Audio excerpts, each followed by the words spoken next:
Tim doesn't really go on vacation, but I can almost guarantee you that if he did, if he went to a very tropical place or to something very foreign to what he is used to, the first place he would go is McDonald's to see what it's like. Yes, I would. When I was in the Tokyo airport, the first thing I did after having been, overseas for a few days, I got to the Tokyo airport and I basically took a beeline to the McDonald's. Mayo experience. Mayo experience. Mayo experience. Mayo experience. Experience. Welcome to the Pat Mayo Experience. We're here, championship weekend, the AFC Championship, the NFC Championship, plus a Cust Corner, a recap of last week in football, some of the breaking news that's going on as we start recording, and both candidates have been given time to air their latest smear campaign videos against one another for the Custy Awards. You good people need to continue to vote in the Custy Awards. The link is down in the description right now, okay? So you can always hit the time codes, jump around for what you want to find, smash the like while you're here, sub to Mayo Media Network, and go to Spotify and Apple Podcasts. Even if you're not an audio listener, you can help out the show by setting on the auto downloads of those. They'll eat themselves eventually. We'll get credit for the numbers, and boom, to the top of the charts that we go. If you can leave a 5-star rating on either, that would be very friendly of you as well. So thank you for that. If you do want to get on DraftKings this week, there is no listeners league, but runthesims.com has all the props and the optimizer and the simulations for whatever contest that you want to play on DraftKings this week. Runthesims.com/Mayo to get yourself a discount off that. Hell, just get the weekly right now, and then boom, you can go enter your lineups. Hopefully you do well. Pay it off for the year. All right? Geoff Fienberg on the line with me. It has not been long since we chatted. We did the golf show yesterday, which many people are saying had the best thumbnail yet. How long you been sitting on that one, buddy? I haven't been. Everyone keeps asking me, how long have I been sitting on that? I guess it just never occurred to me. I don't know. That seemed like some low-hanging fruit. I enjoyed it. It just when it sounds like, wow, you feel like that would have been lost in an early chamber. But for all the meme wars going on now, you still remain undefeated there, Patrick. Yes, I mean, you do make a good Chris Farley, and apparently I make a very good David Spade when you take a look at the Tommy Boy poster. But hey, here we are. We got some fun ones coming up. Paul made the thumbnail again for this show. It's a very sad one, though. But Paul is here. He can have his reaction to the poor Buffalo Bills going out of the playoffs. The coin is here, and on the line, joining us, as always, is Tim and Cust. Tim and Cust. That is not my name. Must have been a fun weekend for you. You said you didn't like watching the games by yourself at home alone. I quite enjoyed it because, Geoff, when I'm not here and watching like 8 games at once, I get to like work out while I watch the games, which I thoroughly enjoy. Like I can go for a jog. I have a bench and some weights in my basement. I basically worked out the entire Tampa Bay and Detroit game. Felt great going into that final game, which was a fantastic game. And I guess it was the highest rated game ever for the divisional round. Because it was sad. What would make it the highest rated game? Because they finally made divisional round. Were these new times this year for the Sunday? They went with the conference final times. What was so fascinating? Like Detroit versus Tampa, that's great, but to me, that just kind of shows the league is matchup proof. No. It was the Bills. The Bills Kansas City game was the one that was the highest rated one, the night game. Oh, sorry. I thought you said the Sunday afternoon game. Yeah. Sorry, I got a little distracted. I'm having a child care meltdown behind me. So do you have to go do daddy daycare? No, someone's just a little behind schedule. So that's all. Geoff's rattled to start this show, Tim. He's got kids. That's always tough. They're very distracting. I know this. Geoff does look rattled. I don't blame him. No, well, you gave me some breaking news before as we were coming on, as I walked in here, which I was already late for, which kind of got me frazzled. Maybe I'm coming down with something. I was out campaigning, stomping in Wisconsin over the weekend, but yeah, I mean, Bills Chiefs, that is the game everybody wanted. The road through the AFC, however it was really going to break outside of Houston was going to give us some pretty entertaining quarterback situations. I so much is being made of Josh Allen. Yeah, I don't know, Pat. I don't know. Sorry, I'm so frazzled. Okay, here, everyone's here. I'm about to be unfrazzled. I'm real sore. All right. Well, Geoff is leaving for the moment. Tim, we can talk about what went on in that game. I did throw out the idea that in the late 90s for the television title in WCW, they had a Chris Benoit versus Booker T best of 7 series. I think that's just what should happen throughout the course of the NFL season. Like every 2 weeks, make that the Thursday night game, the Amazon game. They buy the rights to 7 or the best of 7 or the best of 9 Bills versus Chiefs. The winner of the series automatically goes to the AFC Championship game, and then you just play the rest of the AFC. These games are great because these games are great. Except one team wins them all and one team loses them all. So I don't know why why Buffalo would be any more deserving of that than any other team in the AFC. Because these games are entertaining. They're fun to watch every single time. They could be just as entertaining with somebody else. Yeah, but these ones are. We've seen it so many times now, and they're all great. Yeah, they were entertaining games. I mean, yeah, it was a good game. My year of 2024 keeps on rolling on. But nothing. It was supposed to be no my one year, you and the root teams for, that but no stepped one in front you of my root year. for have accomplished anything. It's just teams you root against aren't accomplishing anything. You have actually done nothing. That's how it starts. The teams who it wasn't supposed to be their year, they sort of stepped into the breach when, even though I won a hypothetical championship, my team this year, the teams that stepped into the breach after the injury don't get to win anything substantial because it was never supposed to be their year. So I feel good about that. I hate to see the Bills lose on a wide right, but they would have lost had the Chiefs gotten the ball back with a chance to score because they couldn't make a stop. That's tough. It's tough for them. I get it. I don't feel too bad for the fans pelting Mahomes with snowballs or throwing snowballs at the players during the game. Classless. I don't know what to say other than it was a good game, but I'm glad it's over. The Chiefs are the more fun team, and I want to see the Chiefs play next week. I think the Chiefs and only the Chiefs could give Baltimore a game because nobody outside of the Rams in a weird rain game have given the Chiefs a game all year when they're healthy. The Rams a game. The Browns. I just said the Rams. Yeah, but then you said I mean the Ravens a game. Yeah, but then you mixed up the teams when you said it again. And then I mixed it when I was calling him out on it. So it was a total clusterfuck. But surprise, I'm here. I'm ready to go. And I knew the Bills were screwed on that second Mahomes play when they couldn't make the sack. He threw it to Rice in the flat. They have a Streeter linebacker. It was like they were down a man. The Chiefs were playing with CFL rules, and they still won the game. They didn't even use third down. I saw a thing. They had 5 third downs. That's... Well, they barely had the ball, Geoff. The Bills had the ball for 60% plus of the game. 5 third downs in a game. They didn't even see it. It's literally like a CFL experience. They're just getting it done on first and second. They should have a head coach who's defense. They should have a defensive head coach in Buffalo. That might help. They were down a man. They were literally playing with it. I don't want to say it was 11 on 10, but it was like a 10.2 on 11 with their linebacking situation. And Andy Reid, in the kitchen, probably knew exactly what he could draw up, and it worked to perfection. And their guys stepped up. One play was 11 on 10, and the Bills couldn't get anything done with it. Yeah, well, let's talk about. Hold on, let's talk about that for a second, because I mean, not good. If this had happened in week 17 or week 18, and the Bills missed the playoffs, if Hamlin fucks this up, Hamlin probably doesn't win comeback player of the year. But the votes are already in, so it really can't affect anything. But I bet you were smiling about that one, weren't you, Geoff?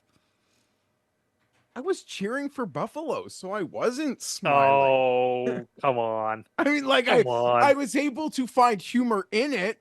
The same way I was able to find humor in, Tim, I said to Pat that I've been in a McDonald's 2 hours after the Leafs got eliminated in the playoffs, and I ended up in a McDonald's probably an hour and a half after that game on Sunday night, and it was just the same sad vibe of dudes eating their hamburgers or whatever. In the it's parking that lot? aura, that cloud. So, but I can find some level of humor in it, even though I'm deeply saddened for the Bills, the Mafia, all of it.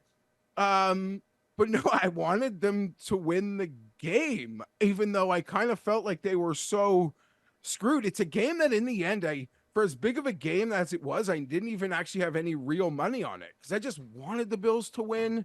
Maybe because the people around me, the people I know, and the Chiefs being a division rival, I don't feel like Tim does, but no, it's not a preferred situation. Yeah, whatever. What a stupid play call. Didn't seem to matter. They Okay, got the ball back. But was it a stupid play call? Now, it didn't work, and that's how we judge these things. So yes, it was the worst play call ever. But if you do see that there's 10 men out there, obviously they ran the wrong play. But if they're missing a man, throw it to the spot where the man's not standing and you have a first down. Like, what are we doing here? Yes, I agree. There's nothing wrong with taking advantage, and you should. You just have to You just have to execute properly. But it was definitely the right decision. But those 10 men on defense, you know what they reminded me of? They reminded me of the people that vote for Tim. That they're not here to stand for it. They're not here to stand for it. So congratulations to those 10 men on defense who rise up and make a stop. Did you just pull a muscle in your neck straining to make that analogy? That didn't even really, and it didn't even really make sense. No, it didn't. He's no, frazzled. That does. He's confused. If you've seen some of the meme videos he's upset around the that internet, he's upset that his GM is now coaching. Can we just stick to what we're talking? Can we just stick to what we're? I told you before the show. I have this broken down of how I want to do it, and now you're already stepping on it, both of you. I didn't really hear the breakdown. That is true. He wasn't here for the breakdown. Like I kind of walked in at the end, but maybe I should have said like, was that for? I thought you were talking to Tim, but you're right. I need direction too. I need to be a caged animal as well. I just promise I'm keeping my mouth shut today, and I'm not gonna interrupt. That's a promise I made to myself. Well, this show has very chaotic energy. Very chaotic energy today. Well, wait till we start getting messages from Cam and Rob coming in at the midway point of the show. Geoff, can you turn up your volume a little bit on your microphone, please, so you're matching what Tim is coming through? Because Tim sounds very good today. Good work on the internet. Thank you. Thank you. You're the master of the internet. Can I say this was the least enjoyable Chiefs-Bills game of the last few years? The last couple of games were better games. Can I just say that? I thought that this one was better than the one from the regular season this year that the Bills won. Oh, yeah, but I'm talking about the 3 playoff games. I'm not talking about the regular season. The regular season, whatever. Like, the Bills win those games all the time because they don't matter. I'm talking about these games. Sure. I knew a couple neutrals that were at the game, and they said that the atmosphere, and they've been to other Bills games before, and they said the atmosphere was a real letdown, that the entire stadium was just terrified. Like 40-year-old dudes nervous as fuck for 58 minutes, and they were trying their hardest to like make noise, but no one was comfortable at any point. As I guess that makes sense. There's just such a cloud of pressure that can almost be suffocating there, and now you feel bad for the kicker. Josh Allen played his ass off. You could be great and lose to Mahomes, and you're still great. Like, you're just not the best quarterback. Here's maybe ever. Like, but let's be real. This Bills team wasn't good for 2 months. After they beat the Cowboys, they played trash against the Chargers, trash against the Patriots. Absolutely tried to give the Dolphins game away. Were probably no better than equally as good as the Steelers. And had they played that game in some snow, would have probably lost to the Steelers. Like, let's not pretend like this Buffalo team was like some juggernaut was lilting towards Baltimore is. Baltimore crushes everybody. No, I mean, who was pretending the Bills weren't flawed? People even were in the talking moments, Buffalo up as like this team of destiny. Yeah, destiny. But everyone knew Milano, Trey White, that in the end, to beat Mahomes and Lamar in back-to-back weeks, they're probably going to have to meet their maker. It was never going to happen. At that point, they didn't have a linebacker. They shouldn't have even been favored in this game. Maybe. They shouldn't have been. Maybe. You should not be. That Bills team should never be laying points into Mahomes in the playoffs. Till they actually, beat him in the playoffs, which they didn't throw their best punch because they're hurt. They didn't played flawless, and the Bills almost won. And the Chiefs played flawless. A championship except team, for fumbling on the goal line. Okay, you're right. You call that flawless? No, but I just mean sorry. By all the metrics, I mentioned the second down. You look at you're right by that, yeah. But yeah, you're right. That that's crazy, and I could die on the hill of that rule. I'm with you, by the way. That's a good rule. I'm with you. I think it's a good rule. fantastic rule. The great rule. It should stay exactly as it is. But the Chiefs played a nearly executed to near perfection in that game, and the Bills almost still won. Well, So the Bills had an interesting strategy in that game, which I think was very intentional. And the adjustments that Kansas City made at halftime were very reminiscent of the adjustments that Baltimore made at halftime, where they just looked, I mean, defensively, Kansas City looked like a different team in the second half for what they were able to do to slow down the Bills' offense, which was cruising in the first half, almost just like Baltimore looked like the Ravens again in the second half of that game once they were able to figure out how to stop some of the blitzes that were coming their way, and they just tuned the Texans. But in the first half, it was like, oh my God, like, how are the Texans doing this? Now, I get, granted, they had a punt return touchdown, but they were getting to Lamar over and over, especially near the end of the first half. And then it was non-existent in the second half, which was like, all right, good adjustments. The Ravens have always been, the Ravens and Niners, I mean, there's the reason that they're the 1 seed. They've been the best at halftime adjustments all year. But I do think that, I mean, the Bills have done this, and you see Miami do it too in the playoffs against the Bills, and you've pointed this out. Like, the Bills really got away from running the ball in the second half, or where they were having so much success in the first half doing it. And I think a lot of it had to do, Allen took a big crack near the end of the first half, and I don't know if he got like rattled by it, or he was just like, I can't continue to sustain these hits. Like, I can't keep running every single time. Like, I'm going to get hurt. And it just kind of limited what they were able to do offensively. And there's a chance that Stefan Diggs retired halfway through the game. Like on that play where I think it was the one where he underthrew Shakir in the end zone on second down towards the end of the game. When, I mean, the reason that he underthrew it is because he got hit when he was throwing, and that's why he just kind of limped it off a little bit. But Diggs was running a dig route underneath, and he was completely wide open. I feel like Allen just lost faith in Diggs because he kept dropping everything. Could be. Allen was going underneath all game, was thrown behind the line of scrimmage, maybe in that game more than he ever had in his life. And maybe he felt that was the moment he wanted to press it. I thought it was so, how they used that whole little juncture was so stupid, because they were 1 first down, make or miss the kick, from being able to do it almost without getting the Chiefs the ball back. And that had to be the play, because you weren't stopping the Chiefs. Like they just I don't want to say they panicked, but they just got in the moment where, I don't know, it was the biggest play, made the wrong. Well, as people said on Twitter, and it's true, it's like Josh Allen's greatest strength is his greatest weakness, that he tries to play hero ball all the time. And there are some instances where trying to be a hero can actually hurt you quite a bit.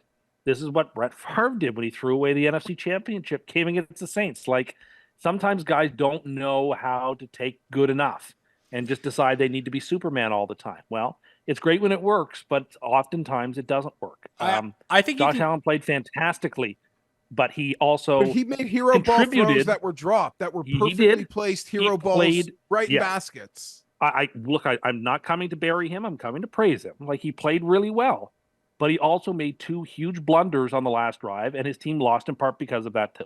Like, you have to be honest about everything. I wouldn't say that the second down play was a blunder at all. He got hit when he threw, and it came up a bit short. That was the right play because it was a touchdown, and he got hit. Maybe. I mean, he was wide open. He had beat his 2 men. Shakir was running basically 3 steps ahead of them. He had him, and when he got hit, the ball came up like 3 yards short. Happens when you get hit and you're trying to I'm throw not even sure you want to score a touchdown there. Well, I think you lose if he catches that, though. Maybe. Like, I don't think that's the play. At least it's like Your best play is to kick the field goal with no time left, win the coin toss, and get the ball first. No, I'm dead serious. You were never stopping them. Okay, then the play is you don't even try the field goal. You just keep going for it, running the clock out until you score a touchdown. I mean, if he catches that touchdown with 1 minute and 44 seconds left, would you like to believe the Chiefs weren't going to come down and win the game? Oh, the joke. Sure they would have. The joke that I had queued up was before they missed the field goal, that if they had made the field goal, it was like too much time for the Chiefs. They have enough time to score 17 points now. That the Chiefs may have scored like instantly, and then the Bills get the ball back anyway, because there'd be like 2 and something minutes left in the game. Maybe. I mean, in a perfect world, you want to score the touchdown, with no time left, as little time left. I know the jokes with the 12, 13 seconds, but anything you score that touchdown, anything under 80 seconds, a minute, like, you can't fuck around either. Like you think you have it down to waste, and the next thing you know, it's 3rd and 7, and then if that doesn't go well, it's the game on the line. So, as a bettor, like I sit there watching games, like wanting teams to score in these perfect moments, and then you're like, oh shit, now they just better convert, or we're getting too cocky here. But for some, I don't know, there was some really weird clock stuff around the league this week, from Shanahan at the half to both Bowles and Campbell. I thought did some weird things. So, well, what the Bills were trying to do are exactly what the Colts tried to do against the Texans in Week 18, and it backfired on both of them. But I do think it was the right strategy. And that was the strategy for the Bills all game. Like you mentioned, Tim, like they had so much time of possession, but that was essentially their defense in that game. Like, just don't give the Chiefs the ball. Let's hold it as long as possible. Absolutely. Also, keeping Tyler Bass on the team after he played so terribly against Pittsburgh. You get what you deserve. I mean, what are you going to do? You haven't got a kicker you can find another kicker actually, yes. on 4 days Outside to of, throw like, in a playoff game? Outside of like 4 kickers or 5 kickers in the NFL, they're all completely movable feasts. Paul, how are you feeling about all this now that the three of us have talked about it? Because the way that Geoff described the crowd at the Bills game, it sounded like 70,000 U's were in the stands. Too sad to squabble. Oh, that's a bummer. See what you've done, Tim? Paul's sad. Andy Reid made the better adjustment second half, stopped the run. Chiefs beat us again. It's not shocking. It is what it is. I've heard some talk about this, like Josh Allen with Mahomes in the conference, and this is 6 straight AFC championships that Patrick Mahomes has gone to, the 2 Super Bowl wins, that he's like the Dan Marino of our time. However, but because Lamar and Joe Burrow are also in the AFC right now, and Lamar has a chance to accomplish more than Josh Allen with the win this week by getting to the Super Bowl. Burrow's gotten to the Super Bowl as well. Geoff, is Josh Allen the Phillip Rivers of our time? He's still got time left. Yeah, but as it stands now. Phillip Rivers had a hard time. Phillip Rivers could beat Peyton Manning, and then sometimes you'd lose to the Jets, or could never certainly beat Tom Brady. A lot of really good quarterbacks never got to Super Bowls. I feel like it's kind of unfair to put the clock on Allen, but if his best skill is his truculence, and as you get older, maybe that goes down, but he's so good. Like the Bills, it's like a golfer, Pat. Like you got that guy, you get in the tournament, like you could put your 4 rounds together and no one's shocked. It's true. Paul was pointing out the cap situation that the Bills are in now. They're in like cap hell moving forward. So they need to do some creative accounting in order to make this work going forward. But the Chargers are in worse shape right now. He was telling me like the Saints are like double what the Chargers cap have an easier fix though. Well, it doesn't really matter because we've seen teams adjust this on the fly. They have the one piece that matters the most. They have the quarterback. Even if you have like a down year as a team as a whole, a quarterback can elevate you up. Like it would be a much worse situation if they were in cap hell and didn't have the quarterback that you can fall back on. 100%. And I'd like to make a point on this. It's not a great place to be, but we have seen some great runs this year, specifically with some teams with more dead money than I know the Chargers are going to be carrying. And I'm not sure what the Bills situation is. The Bills, so I read, might be pulling a Saints situation, which is really trying to kick that cap situation down the road. But the Rams and the Bucks had about 60 or 80 million in dead cap respectively this year. And I think dead cap builds culture. Dead cap builds culture. Find these kids, you coach them up, and then all of a sudden you have football players instead of a bunch of high-paid prima donnas. So dead cap builds culture. Well, Let's go. Well, the Bills have 10 picks this year in the draft. One of the main reasons that the Lions were able to elevate were they had a good roster to begin with. They had a good offensive line, and the Bills are going to retain all 5 of their starters from next year more than likely. And the Lions found like 4 guys from the draft that turned into real guys for them to go on this run. I mean, the Rams were exactly the same way. So it's not impossible. It's just they're now behind the 8 ball. Their window has closed in terms of whatever this team was going to be. Like, they're great shots at it. Now they need to go rebuild around Josh Allen to try to do it all over again. So good news for the Jets moving forward with the Bills next year. I think that, with all seriousness, the Jets are looking at a Dolphins and a Bills team that sort of like this was a window that sort of closed them a little bit, and the Patriots are still in big rebuilding mode. Like, if healthy, the Jets should be the favorite to win the division next year. I don't know if they will be. They probably won't be because people will go nuts and give it to Buffalo anyway as the favorite. But who cares? Who doesn't matter who's favorite at the beginning of the year? The Texans were like 20-1 to win their division and won it. So who really cares what the odds are? The Jets are in a Dolphins great also spot next in year. cap hell. Yes, the Dolphins and Bills are in a lot of trouble next year cap-wise, and the Patriots don't have any talent. So the Jets are in a perfect position if they can stay healthy. And, thoughts of probably we're going to either get T. Higgins or Calvin Ridley or both on the team. Like, we'll see. We'll see. Well, Sauce is called for both. And well, I would like to have is he both. the GM now? Or I thought Aaron Rodgers was the GM. I'm sure perhaps he's assistant GM. Look, I'm fine with the players running the team. They'll do a better job than the front office guys who have been in charge of our team. Also wanted to note, and somebody highlighted this today, the Jets haven't made the playoffs in 13 years, and they still have more playoff wins combined than the Bills and Dolphins over the last 25 years. Then why are you so mad at the Dolphins and Bills? Not mad. I just wanted to see them lose because I don't like to cheer for teams in my division. But they're gone now, and now we look forward to what should be, I hope, a Baltimore-San Francisco Super Bowl, which would be a lot of fun, or a Baltimore-Detroit Super Bowl, which would be a lot of fun. Or any of the 4 Super Bowls would be fun, actually. I'm not unhappy with any of the 4 possible outcomes now. This is where I'm happiest. I have no one left to cheer against. Whatever happens from this point on is fine for me. I'll be pleased with whatever outcome. What do you want to see as your preferred Super Bowl, Geoff? I want the rematch I want the bookends to the season. I want to see Chiefs and Lions. But that's probably not going to happen. There's no bad Super Bowl, but my preferred Super Bowl, I got a 49ers future. So that would be my preferred Super Bowl. 49ers, Chiefs, 49ers, Ravens. I like to play to the script with the logo, but if it's the Chiefs again, it's the Chiefs again. I think there's no matchup that wouldn't be a great cherry on top here for us. Did you ever feel, Tim, like that Detroit and Tampa game was ever in risk of Detroit losing? Because it never felt that way when I was watching it. Not for a moment. Felt like Detroit pretty early on took control of the game, and that was that. But it was tied. But it was tied at half. I know it was. And Tampa got the ball to start the second. Like, it was close. But I agree with you that it never felt like Tampa was gonna win.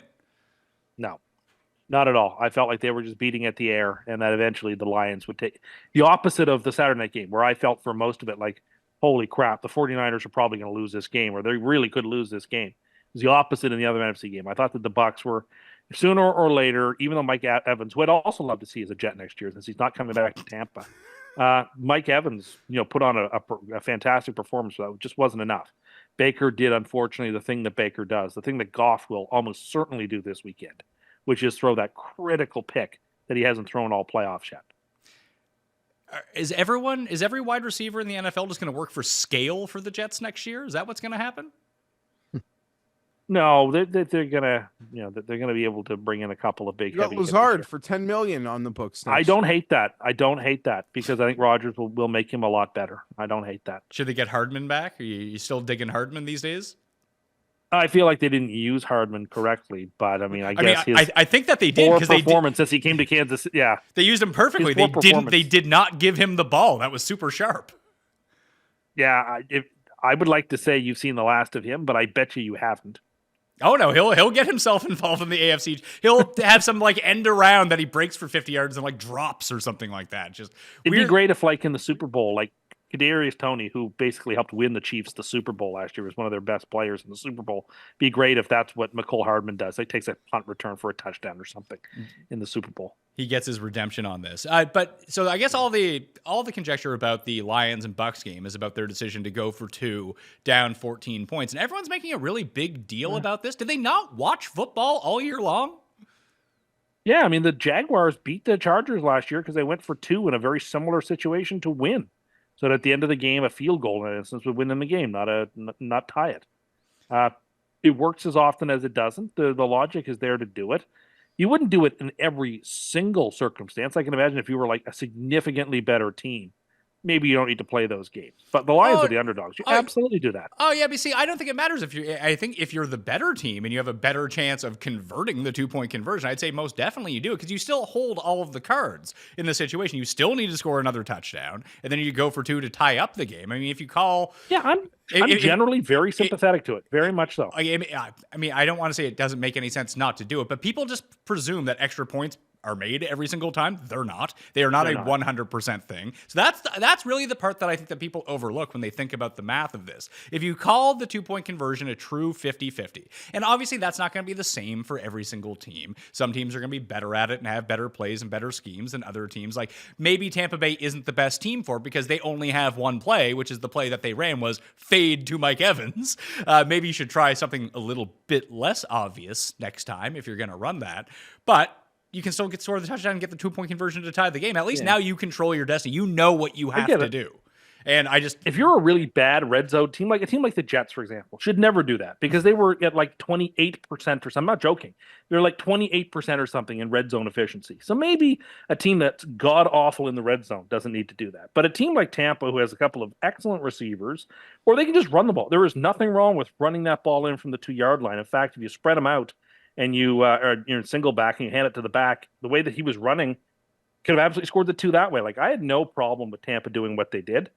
It's annoying to me because I thought that Tampa was going to cover that number. And I thought they might, before I said, I think last week, I thought Tampa could beat them, but they just didn't have it in them. But nothing wrong with going for 2 there. It's perfectly fine. It's the right call. Nine times out of 10, if not more, go for it.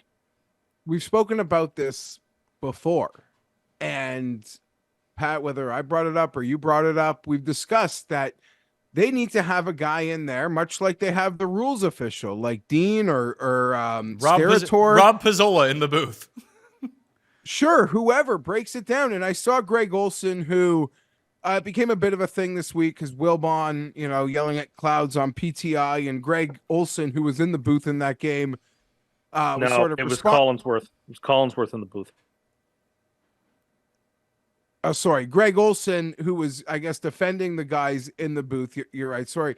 Sort of, made the point that it does need to be explained better and started using blackjack analogies, which I think would be great because a lot of people, even casuals understand a lot of the basic, blackjack terminologies and why, you're doubling on 10 versus a 6, even if you pull the 4 and you lose the hand, like, that was the right move. You'll do that 100 times out of 100.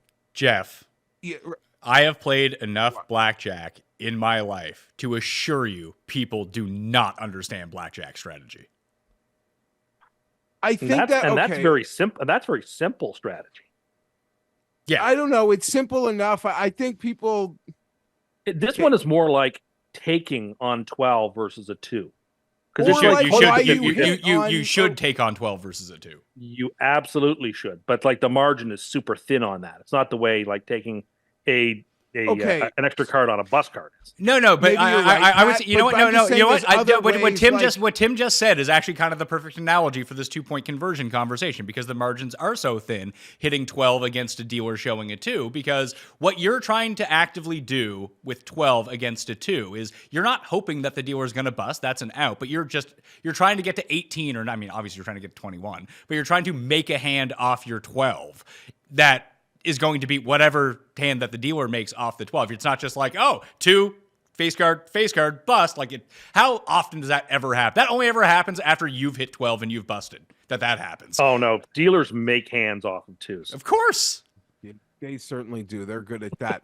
But I'm just saying blackjack, and you're probably right. People are stupid, and I'm giving people more credit. But there are... If you think people are stupid, there's just got to be ways for the Pizzola in the booth to relate it to daily stuff that can make it more relatable and not just that old school football math. Because I remember the first time it happened, like truly at a debate, I believe it was Pat Shermer did it. And I came into the office the next day, like confused, not really getting it. And then like took 5 minutes of hearing you guys break it down, not even to me. You're probably explaining it to one of the other idiots in the office. But you don't have to make a mistake by sounding like an idiot to learn from someone else's mistake. And I just heard you math nerds explain it perfectly. And then from that moment, like, I've never doubted it for a second. It makes perfect sense why you go for that too. Unless I do see Tim's point, you know, if you watch the Jets this year, maybe like those sorts of teams don't. Sure. They made it so hard. But even getting like 3rd and 1s all year. But that's also built into whatever, like, the chart that they have, whatever the analytics department of the team has built in. Like, people think that analytics is just a black and white type of thing. Like, oh, it says go for it, you go for it. And it takes into no consideration who's on the field for your team, what team you're playing. It does factor in all those things. Or at least maybe every team doesn't have a strong, maybe the Chargers don't have an analytics department that has something like that, but good teams will factor that stuff in to make the most informed decision. I think the part that people get upset about, especially like old man yelling at clouds when it comes to it, is that when you put the word analytics next to anything, it's just basic math. Just call it basic math. It's not advanced math. It is pure basic math. And if you have if I tell you, Tim, and it's the same thing that we talk about at the Super Bowl every single season when it comes to betting on the coin toss. Oh, you can bet on a coin toss at -110. So you have to pay $110 to win $100 on a coin toss. Now, if I was getting... but tails never fails. If I was getting the opposite way, if it was +110 for a coin toss, well, everyone would try to bet every cent that they had to do that on something that is a 50-50 proposition that you would get paid 55% on, because it would win half the time and you would get paid better than that. You would get paid better than even money on something that's a 50-50 proposition. So if you have it in your mind that it's a 57% chance that you're going to get it, and theoretically in this situation you'd have to do it twice if you didn't get it the first time, and then it's a 57% proposition again. It's not like it compounds when you're making independent decisions, that you have to go for it. Now, if you have it weighted under 50%, then you don't go for it in that situation. But if you think you're over 50%, you got to do it. Like, that's just how it has to work. I maybe did not explain that to how it's working in my mind. Anyway, I guess we shouldn't belabor this point. People watching the show get it, I assume. It's just when it fails, it looks stupid. And I guess the point is, but just because something is called analytics doesn't mean it works 100% of the time. It's going to work to whatever the percentages are. No, and just like playing blackjack, perfect strategy doesn't work 100% of the time. But, you know, over a longer stretch of time, you know. But at the same time, like, you tell me a blackjack strategy is perfect and I don't have a bankroll left, like, that's very cold comfort. Like, I get the reaction that people have when things don't work. Like, I understand it, but at the same time, like, you're trying to set yourself up for the best situation that you can. Mm-hmm. But I guess, like, there's still that old mentality. There's just a thought, like, I don't care. Like, you have a 5% edge. You can still lose 10 in a row. Yeah. We can flip the coin right now. It can come up heads 10 times in a row. That's an outlier. It happens. But again, that's all just results-based stuff. That, it didn't work. They blew it. What if they had got it and they won the game because of it? Would everyone just be praising it? Of course they would be. Wow, what a sharp move from Todd Bowles. Like, the decision's the decision. Like, the outcome needs to not really be weighted all that much because, you know, it's one play. That's all we're going to get. So, I mean, that's not how this works, obviously. But anyway, Green Bay, San Francisco. Do you think it's a weather thing coming off the bye? Is there something wrong with San Francisco? Was it good that Purdy got his shit game out of the way, Tim? The answer to all those questions is I don't know. I wish I could say yes to all of them, but I don't know. That team did not look ready to play, did not look well prepared, did not play well. The weather obviously did bother Purdy. I mean, you're wiping your hand mid-snap during the game. That's a concern. You don't know whether to wear a glove or not wear a glove. That's all very concerning. The right team probably didn't win. The better team probably didn't win, but who cares? Like, it's March Madness. You survive in advance. That's the only thing that matters. Hopefully San Francisco learned a few lessons from this, but it was a weird game. But it's not like the Niners have dominated every single game they've been in. They've had 4 or 5 games this year where they've really underperformed, and that they can have that game, and they had it. And it wouldn't shock me if it happened again, because I expect the Lions are going to run the ball right down their throats and try to destroy them the way that Green Bay was earlier in that game. But it was very strange to see the Niners be that ill prepared coming off a bye at home. I expected them to play much better than that. Well, I would like to defend them in the moment to say that I don't think there's outside of your quarterback going down.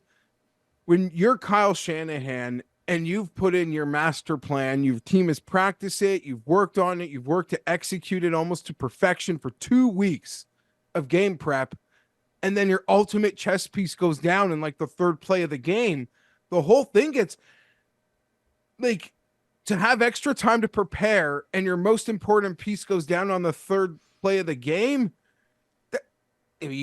That's Debo a bad gets hurt spot. every week. Yeah, Debo gets hurt every other week. I'm not going to buy that. Yeah, and you can't come on and say that Debo is the most important guy going. If McCaffrey gets hurt, then you'll say McCaffrey's the most important guy going. If Kittle gets hurt, you'll say Kittle's the most important guy going. You need to be able to adjust at some point. And they found their way. I would be more concerned about their run defense and how Detroit could certainly exploit that. And Detroit's got all the playmakers in the world, but man, Matt LaFleur, he is so legit. Jordan Love's so legit. His ability to deliver those balls. It's unfortunate he made that play at the end on first down because he had multiple lives in the chamber still. They're going to be so good next year. And I agree with Tim. The wrong team probably. The 49ers did not deserve to win that game. The Packers settled for some early field goals and they made the comeback late, but survive and advance. Okay. Anything on the Ravens besides looking absolutely dominant in the second half? Because they sleptwalked. You mentioned the first it. half. Yeah. The important part was that they made adjustments. They woke up from their slumber of whatever the bye was, and they just tore Houston apart. Because that's what they do to teams. That's what they do to teams, and they've done it all year. If you have 10 wins or more, outside of that one game with the Rams, the Ravens have ripped teams limb from limb. That's how good they are. And they showed it again on Saturday, that when they're on their best is better than anyone else's best this year. That defensive coordinator is a stud. And if I wasn't in the middle of a big sea expedition at the moment, I would adore this guy. I'd want this guy. The problem is the Chargers under no circumstance could probably hire this guy, even if they wanted to, even if they need a contingency and things break down on the high seas, because I don't think that guy could walk into our locker room and be respected, because I think everyone in there would be like, why are you walking in a Staley 2.0? But I think this guy is actually a real coach. This guy's phenomenal. And he's well tutelaged from both Michigan and Baltimore. He's an absolute stud. I think he's going to be, Baltimore be lucky to go on their run and somehow this guy stays there as the musical chairs fill up. But this Mike McDonald he's as good as there is in the coordinator market. Michael McDonald, king of yacht rock. Yeah, that's a singer, right? It is from Motown. Yeah. Last week, I went 0-4 against the spread. That's bad. Fortunately, I hit my best bet on the Best Bet Show and tweeted out a same-game parlay that won, so that saved me some face. Geoff, you were 3-1. Tim was 3-1. The coin was 2-2, and you both, once again, hit your super lock. So the super lock race for second continues between the two of you. Tim hit his teaser last week with all 4 games in it to improve to 7-15. It's close to making you up money this year, if you're not up money already at 7-15, because you usually play like 4 or 5 game teasers. So year. He should be up. He should be up on 7-15 if on multi-gamers. I would think so.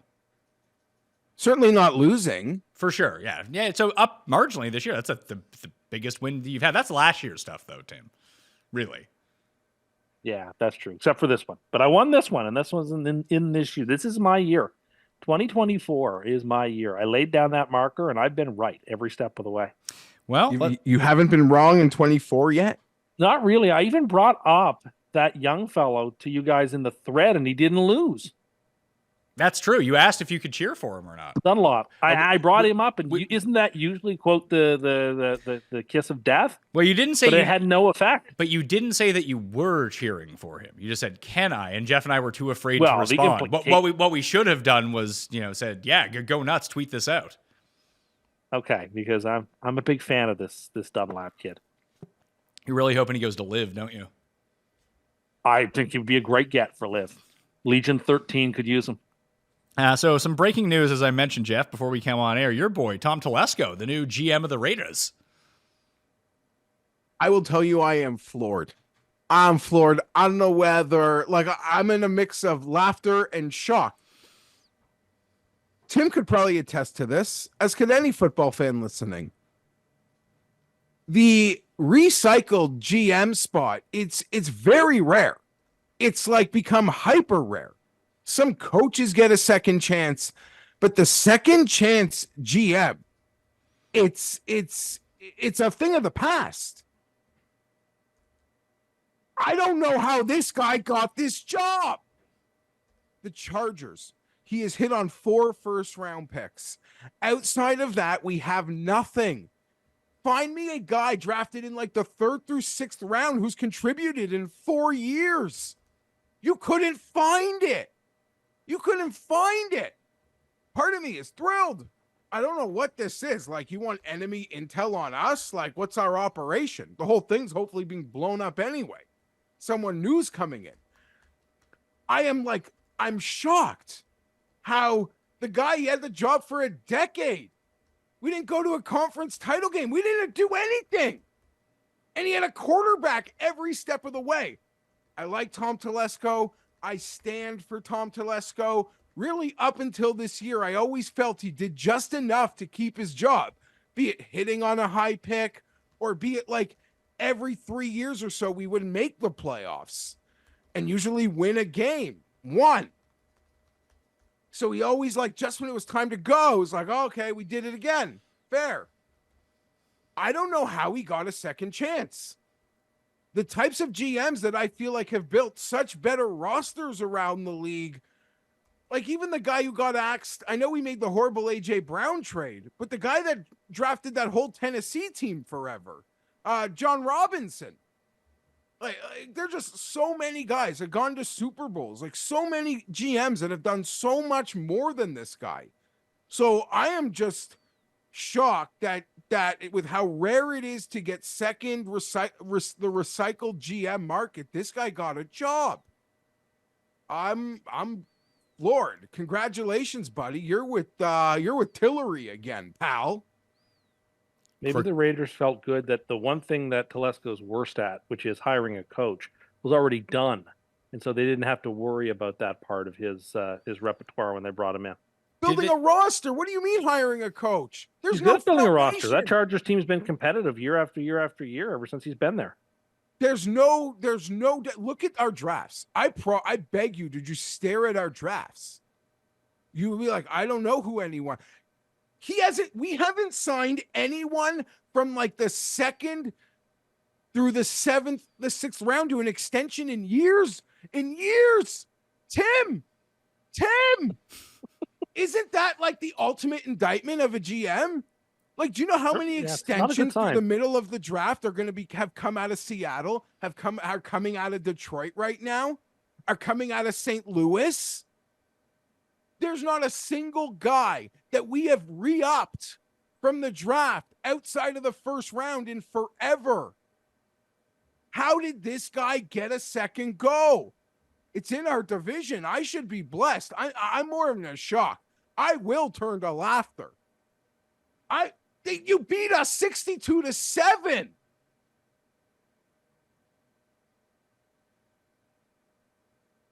If things go my way here, if the puzzle pieces drop into me, if they can drop my way, can't get ahead of myself.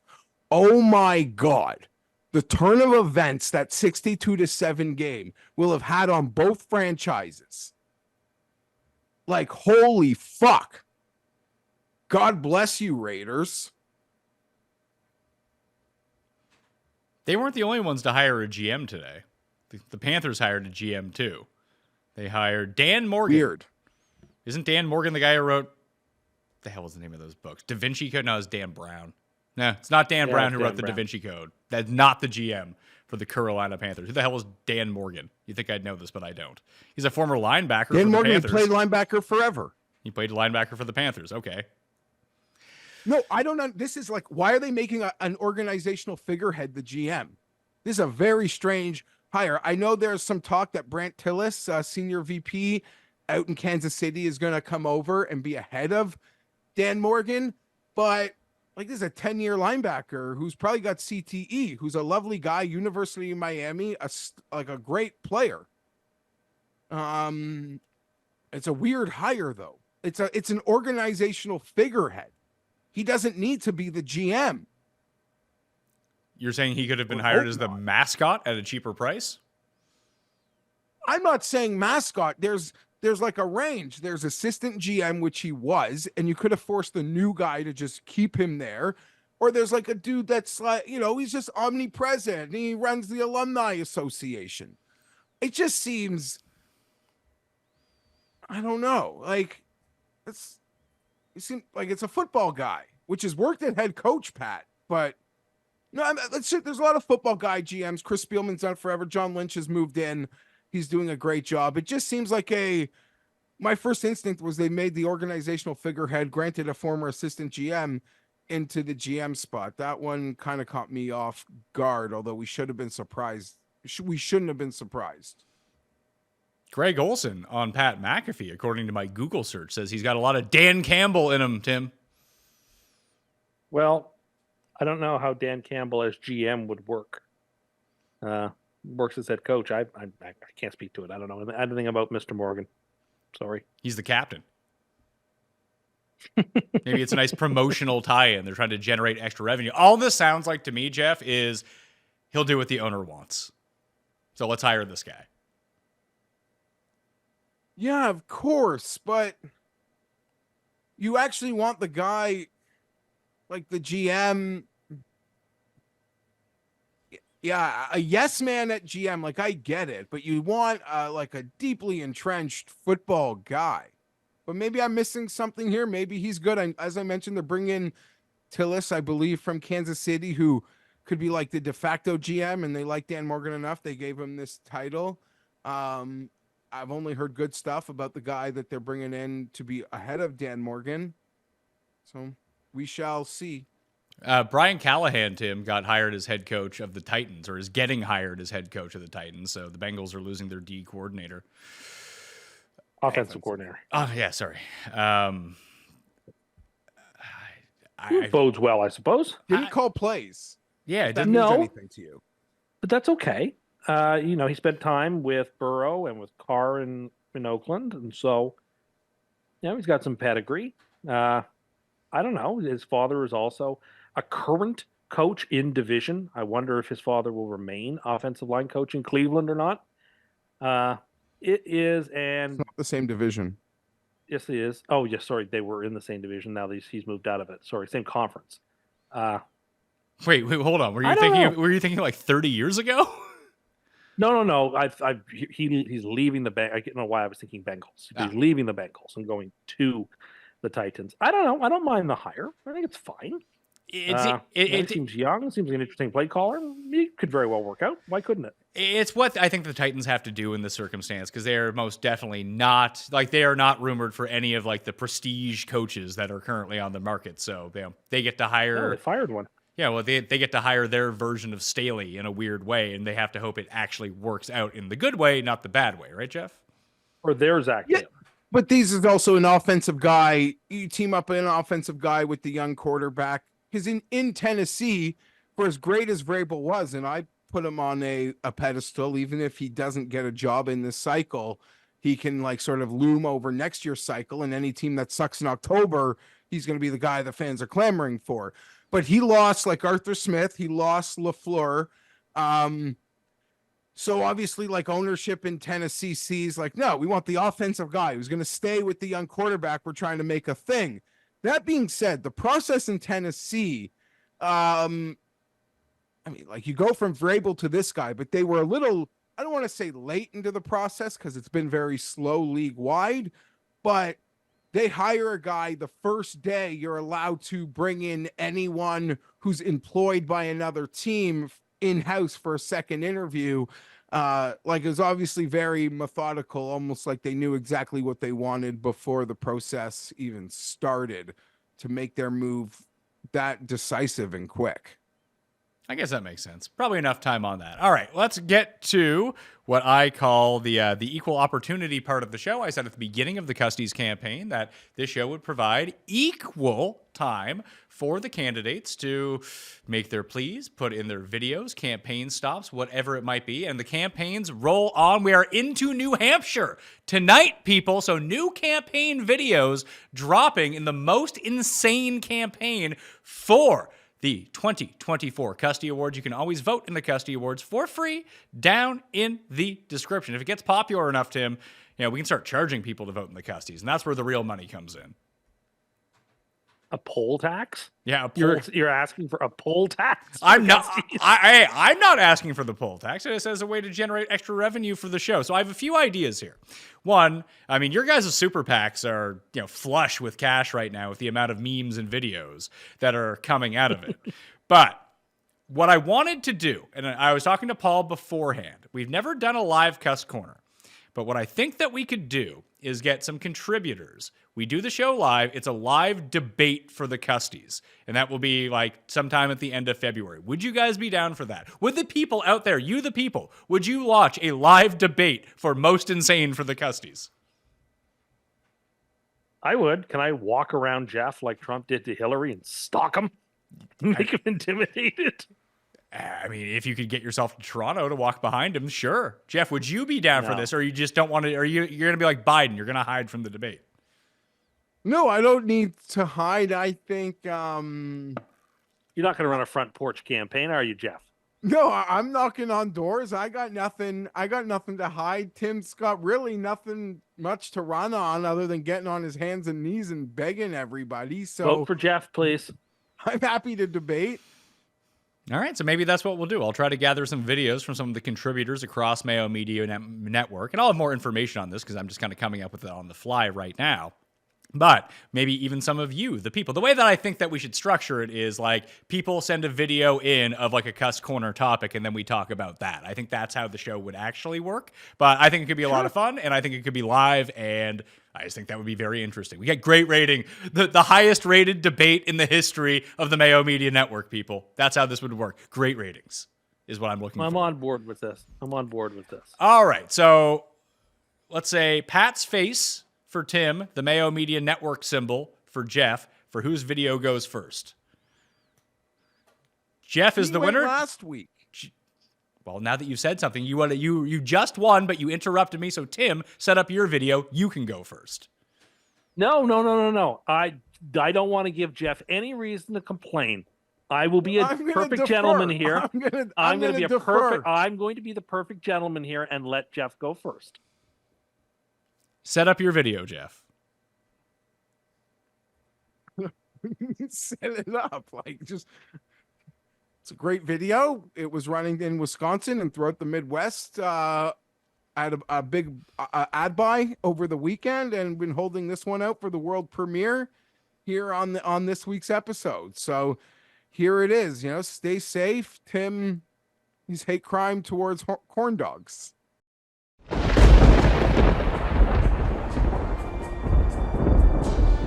Should watch the Sunday Night Live show, 7:15 p.m. Eastern Time, every Sunday night on Mayo Media Network. We're going to try to cook us something healthy this week, maybe Brussels sprouts or asparagus or kale chips. I watched your video, Pat, and the fact that Cust eats a corn dog like corn. Oh my God, I wanted to throw up. I think that Tim, are you eating the corn dog like corn? Are you eating the corn dog like it's corn right now? The chat is... That's what it looks like you're doing. The chat has exploded with, why are you eating it like that? What do you mean? What is going on? Who eats a corn dog like that? That's mental. To eat a corn dog like that, it just... My mind has been blown. It can't be... To Cam's point here, right? Sometimes people will do like one weird thing. Cust does every weird thing. Like, it's unimaginable that somebody can do so many things that are that peculiar. When he ate that corn dog like that, I could not believe what I was literally witnessing. There's no one else that does that. No one. I'm Geoff Fienberg, and I endorse this message.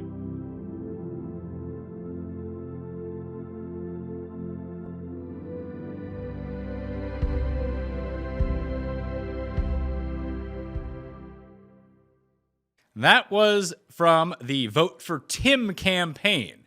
Now, Tim, your response video is all queued up. Would you like to say anything about it?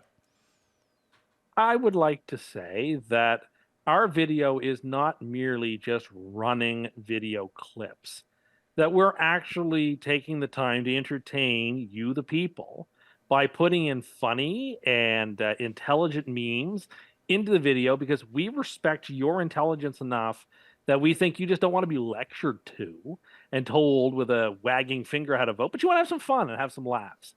And so even though Geoff is going to Wisconsin, and then he is going to New Hampshire, and then he's going to Texas, and then he's going to win the whole thing, yeah! I think that he's got a real fight on his hands here. And our video is a simple, honest plea to you that you should not vote for this you should not vote for me. You should vote for this person, because think of the comedy that will ensue. Don't get on the bad side of Rob or Cam, or especially Geoff. Oh yeah, Jeff's got a side to him, and Rob will tell you, like, right, Rob? Like, thing about Geoff is he's a kind, cuddly little guy, but when he goes off, he goes bananas. Like I've seen that guy absolutely lose his shit, and it's wild. Yeah, and he can't even tell you why he's upset. Like he becomes so irrational with stuff. Like if you piss Geoff off like one time, it does, like, that's it for life. And he can't even remember why he's upset with people. But I just always try to stay on the good side of Geoff. He hits a bad shot in golf or whatever. It's like, all right, Geoff, don't worry, man. Pick yourself up. Like, I don't want to be the guy at the end of the round where he's like, I'm never inviting Rob out again to play golf, because that might stem into other aspects of life as well. That Fienberg, I don't know, man. He's like the nicest, most down-to-earth guy, but all of a sudden he's got like that evil switch in him. Wouldn't surprise me to see him on Forensic Files one day, Cam. So my breakdown of both these videos, of note, Paul and I are both on the ballot as well if you want to throw your vote away. But I guess the difference between the videos is Geoff tried to make you look insane. You're just highlighting how Geoff's an asshole. No, I'm highlighting Geoff's insanity as by responding with the very same people he's quoting against me. It's documented. Here's the thing. I'm not denying that something happens. I might go looking for my pound of flesh. I don't know. I acknowledge, you don't even acknowledge you're insane at all. Like I'm not. You're exactly. But you've won awards, Tim, for it. I'm not here to talk about the past. But you did. I'm But here to whenever talk we, whenever you say that you're election. not, whenever we hold on, issues. whenever we call you, we say that you're Cust. You've said you've won awards for not being Cust. Well, you've actually won awards for being insane. Yet that doesn't count. No, it doesn't count. Look, this election is, in my opinion, a one-issue election. Do you believe that Geoff has misbehaved so much to the point that he deserves to be punished with this vote? Now, I believe he does. I believe you can come back and vote for me next year or the year after or the year after that. But this year, his behavior is such that it is deserving of being voted for. So I ask you, in all sincerity, folks, just to lend me your vote. Give it to Geoff for 1 year, and then you don't ever have to vote for him again. But it's the right thing to do. And I promise you, it will be so much fun next year if, Geoff has to have the insane person label on his card all year round, because he will have won the vote. So, unlike Geoff, I respect all the voters for whatever reason they choose to vote. I'm not here to judge. He judges. I don't judge. I don't judge. I empathize. You do judge. No, you don't empathize. You say that everybody. No, me. but you don't empathize. You say anyone who I votes for me empathize greatly. is treating me like a Make-A-Wish Foundation person. That's not respecting people's opinions. Greatly. That's making fun of people. People around the holidays, when you're leaving the Target and you're putting a buck or two or some change into that red Salvation Army tin, and you hear it make that noise, it's it like hits you in the heart. Like that's a nice feeling. That's a nice sound. I feel good in this moment. So I empathize with anybody who wants to go and make a wish and support Tim here, because I empathize with the good feeling you get when you make charitable endeavors. You want to make this a one-issue campaign, Tim? Well, here's the thing. I challenge anybody. What is a more egregious claim? What is a more egregious claim centered around specifically, let's say, the Buffalo Bills? One man says, I don't believe DeMar Hamlin deserves to win Comeback Player of the Year. The other man says I believe Josh Allen is QB 9 or 10. I don't even think I made the most egregious claim towards the Buffalo Bills. As for the entertainment, the only entertainment here is you and a pretzel when you lose again, because you keep trying to raise the stakes. Make Tim earn it, folks. Make Tim earn it. Make Tim earn it. Has he earned it yet? I don't think so. How is he going about trying to earn it? He's getting on his hands and knees and begging you. He's begging you. He's got to raise the game. If our meme competition is like equal, we're one off, he's got to crush me. He's got to crush me. Make him earn it. Like, come on, folks. Come on. I don't even have the most egregious Buffalo Bills claim here. Well, that was our segment for this week's Custy Awards. So let me know about whether or not you want to see a live town hall style debate between Tim and Geoff and Paul and myself live on Mayo Media Network sometime towards the end of February, because we need content to keep all you good football people around for the entire year. So we're trying out some new things here. All right.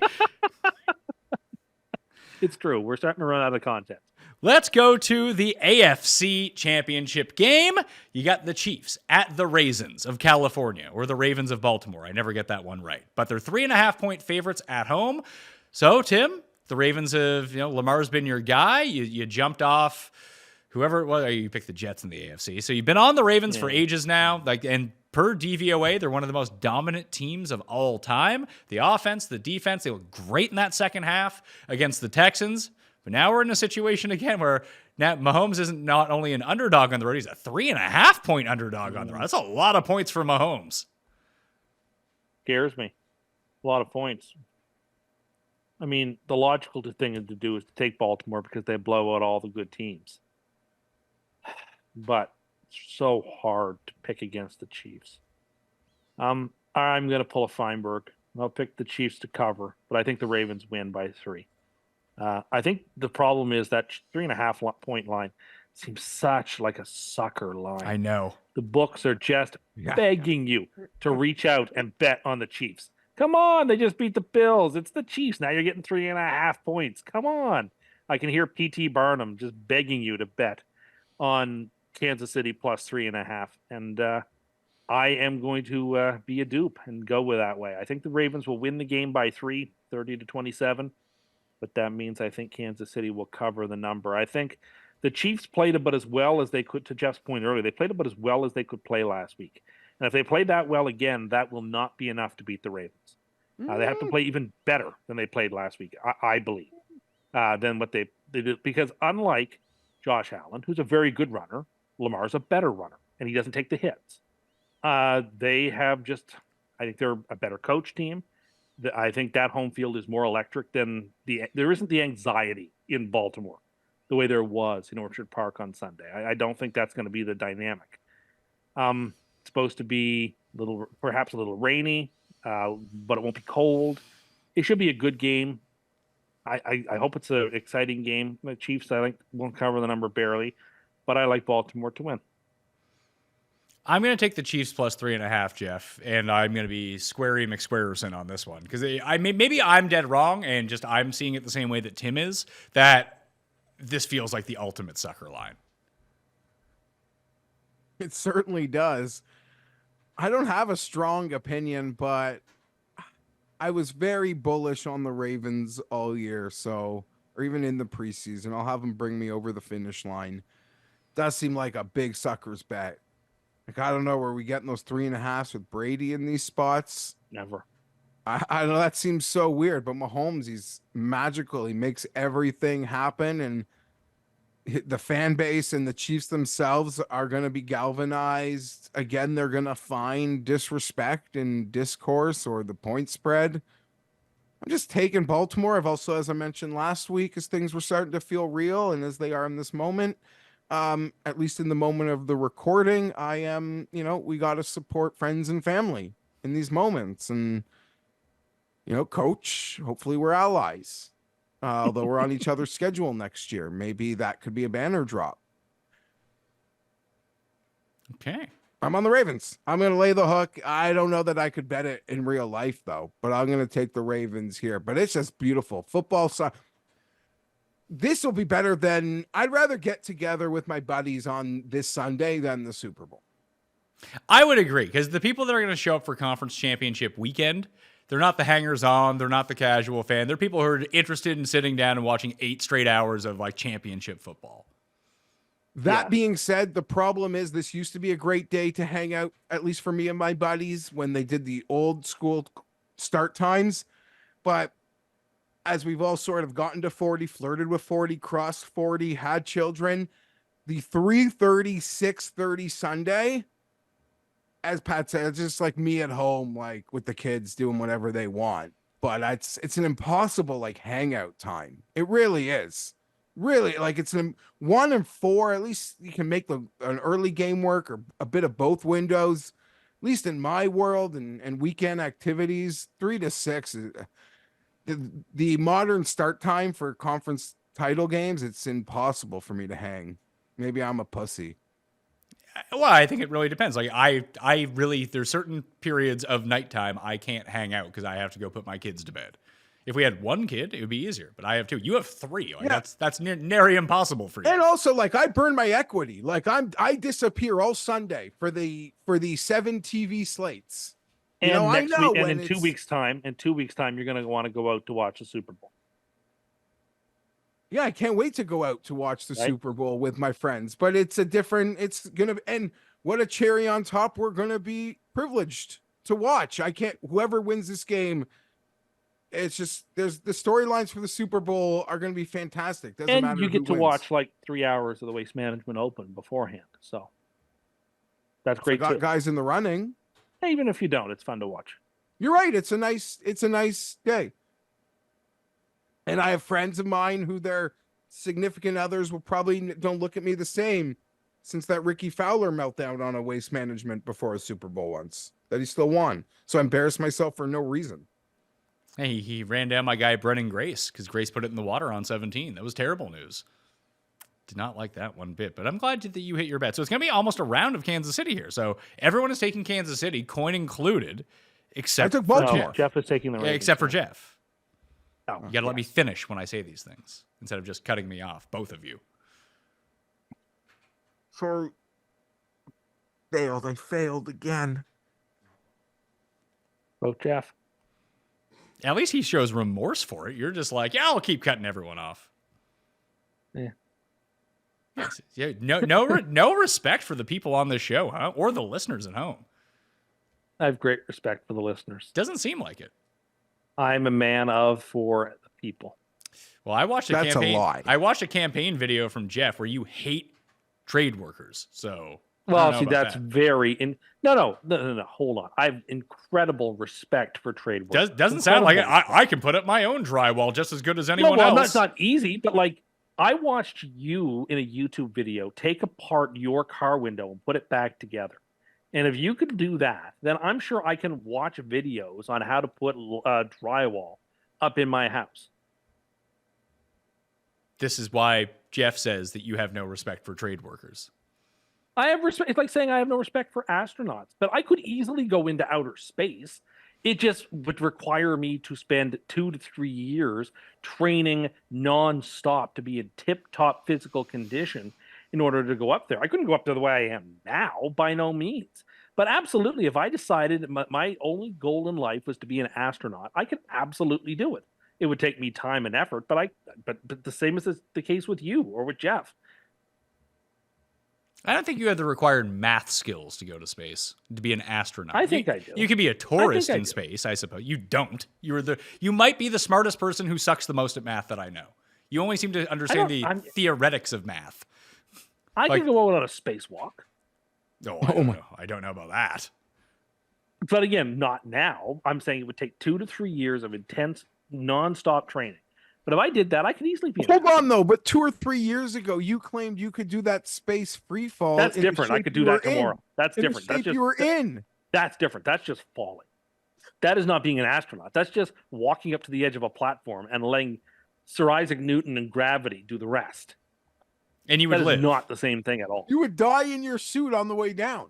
I would not. I would fall, and then the parachute would open, and I'd be fine. Okay. That is not the same thing. Well, that brings us to the midway point of the 2 games that we're covering, which means, I guess it's already even started, is a mini version of Cust Corner. Cust Corner, it's Cust Corner. Cust Corner, it's Cust Corner. He's got the hottest takes with the highest stakes. He should be president of the United States, but it's Cust Corner, it's Cust Corner. Cust Corner. I got a topic. Hold on. I got a topic for you before we start. And it's not that I don't appreciate the advice. I do. But this happened with a friend of mine.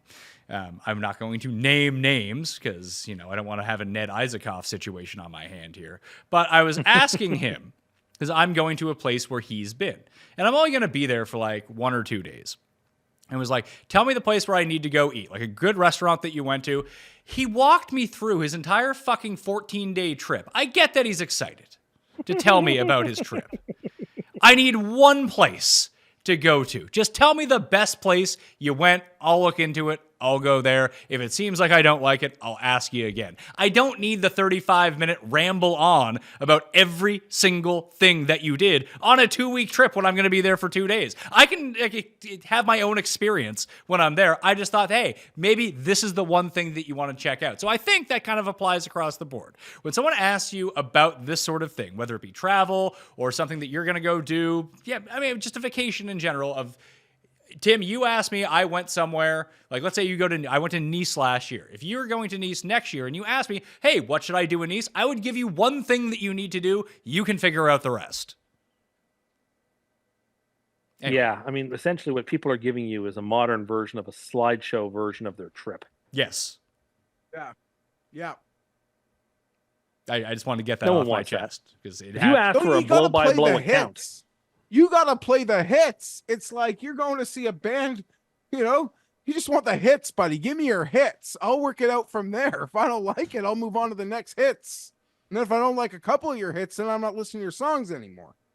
That is exactly it. It's just, you get on the phone. It's the only person that ever actually calls anyone. And it's just like on and on and on. It's like, man, I got things to do.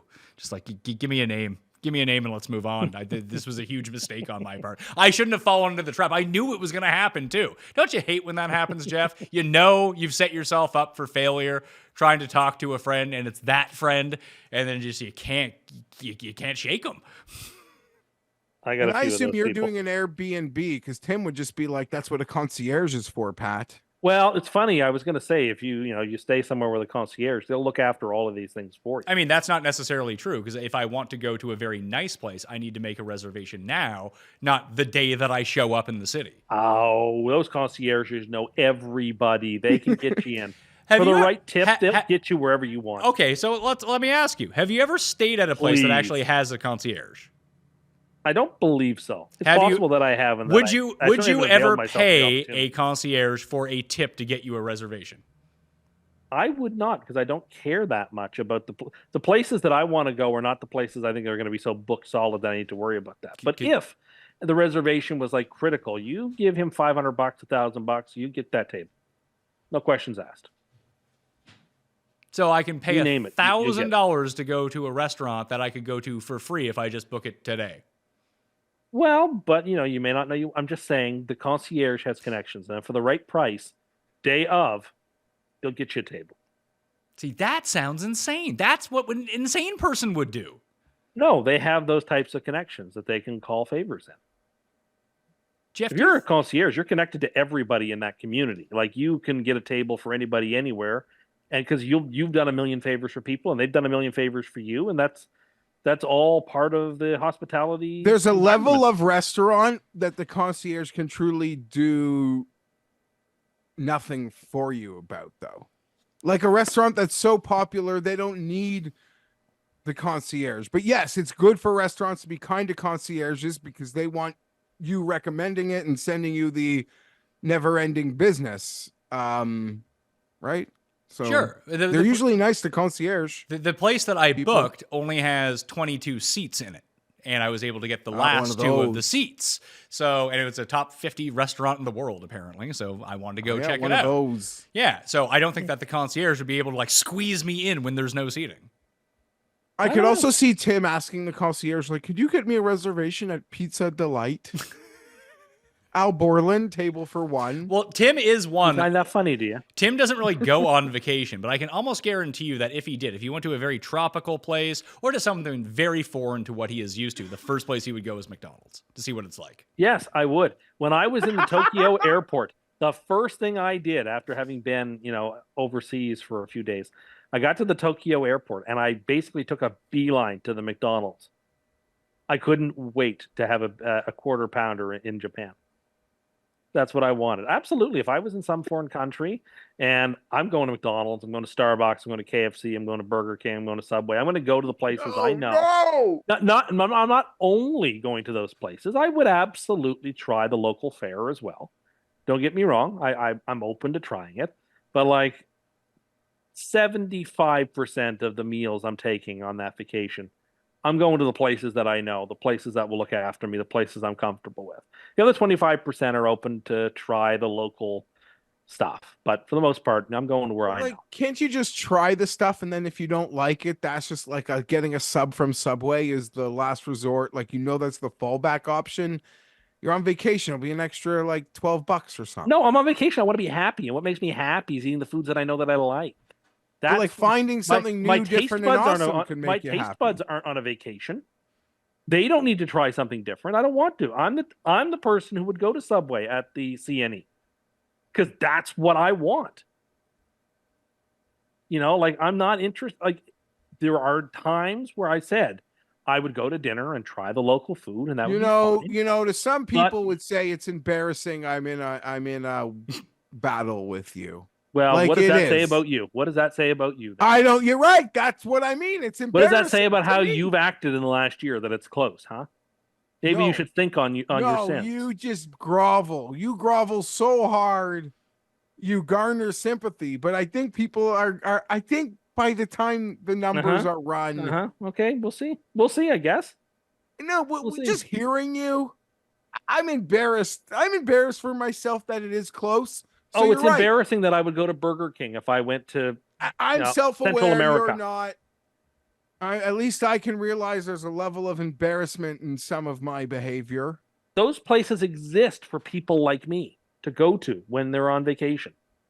Because I know I'll get what I'm looking for, and I'll be happy. That isn't why they exist.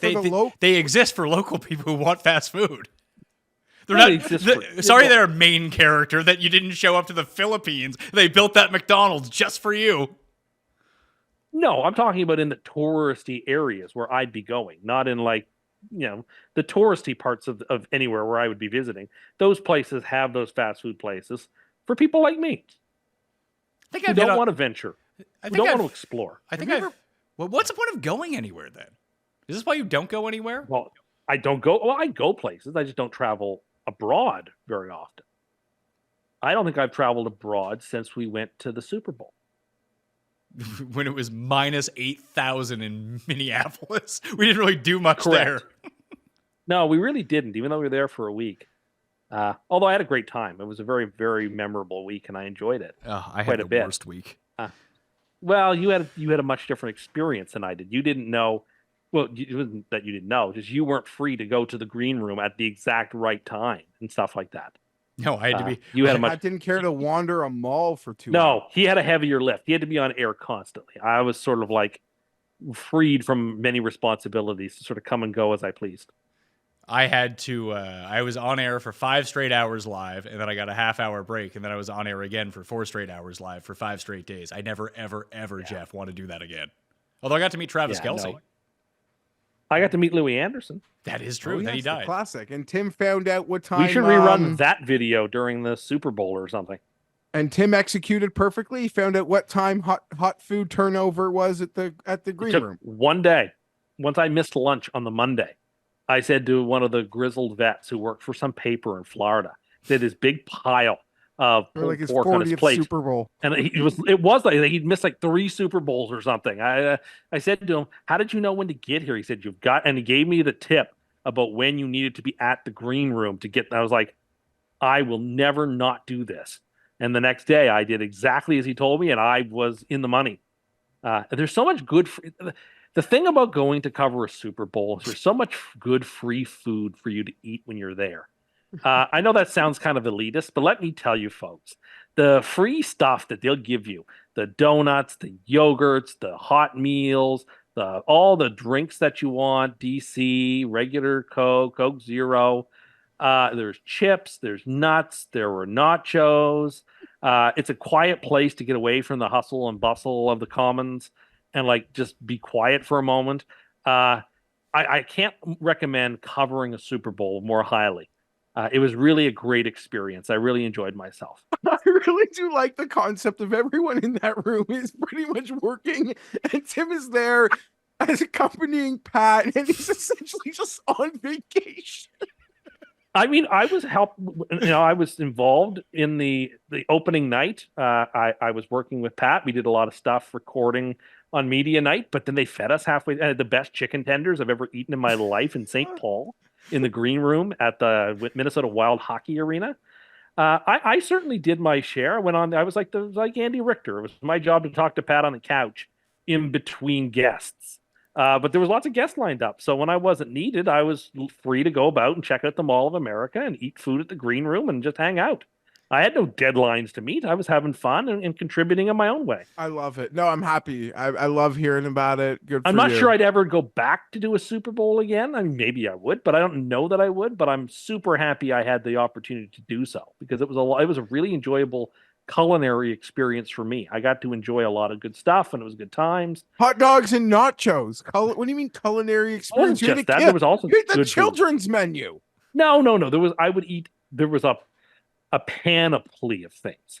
It was like a buffet that you don't pay for, and so I was getting some of everything. I've been in press rooms before. It's the same. Yeah, but have you been in the Super Bowl? Have you been in the Super Bowl press? No, hold on. Have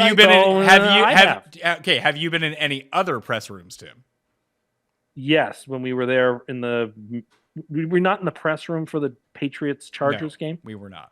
Thought we were. You were in a suite, probably. We were in a suite. We weren't even in a suite. We were in this weird room. Yeah, we were in a restaurant. Concourse. We were in like a club level. We were in the room off. We were in the room off of the restaurant. That was not the press room. I can assure you that 95%. But there was food being served there, so we did have food.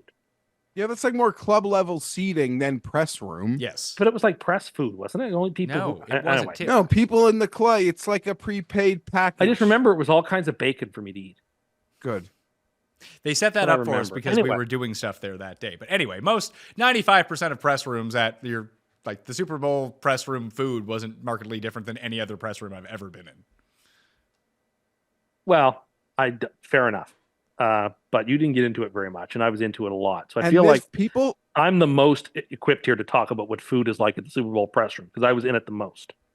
And don't forget, you got all that free food, and then back at the hotel, all the soaps, all the towels. No, we booked late for that trip. DraftKings booked us late, and we stayed at some shithole that had an Outback Steakhouse. Oh, it was fine. It was not. It was fine. It was not fine. It was fine. It was horrible. It was fine. It's the worst hotel room I have. It's the worst hotel room I have stayed in since you booked us that fucking death trap in North Carolina.